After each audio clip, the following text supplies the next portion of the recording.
ఏదైతే సీఎం రేవంత్ రెడ్డి విద్యాశాఖ మంత్రి ఏదైతే మొన్న అన్నటువంటి 24 ప్రభుత్వ పాఠశాలలో 4,000 కుదిస్తామన్నటువంటి మాటలు వెనక్కి తీసుకోవాలి. దాంతో పాటు అదేవిధంగా ప్రైవేట్ విద్యా సంస్థల ఫీజు రేషన్ చెప్తే అదేవిధంగా ఫీజు రేషన్ కమిటీ అమలు చేయాలి.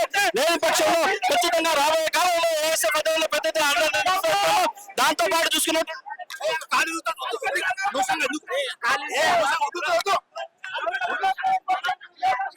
రైట్ చూడొచ్చు, చాలా శాంతియుతంగా వాళ్ళు ఆఫీస్ ముందు కూర్చొని, విద్యాశాఖ ఆఫీస్ ముందు కూర్చొని ఇక్కడ ధర్నా చేస్తుంటే వాళ్ళని ఈడ్చుకెళ్ళి మరి అరెస్ట్ చేసిన పరిస్థితిని కూడా మనం చూడొచ్చు.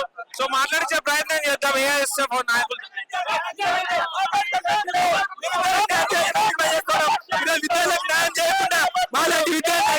అక్రమంగా అరెస్ట్ చేస్తున్నారు. ఈ అరెస్ట్ తీవ్రంగా ఖండిస్తున్నాం.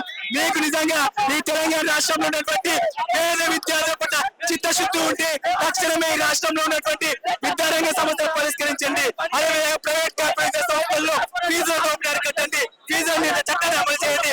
2009 విద్యార్థి చట్టం ప్రకారం ప్రతి పేదవారికి ప్రైవేట్ కార్పొరేట్ సంస్థల్లో 20% సీట్లు ఇవ్వాలి.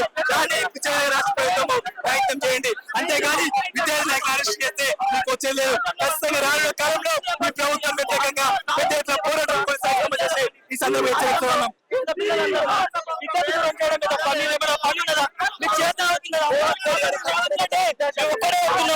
ఖచ్చితంగా విద్యాశాఖని బలోపేతం చేయాలి. లేకపోతే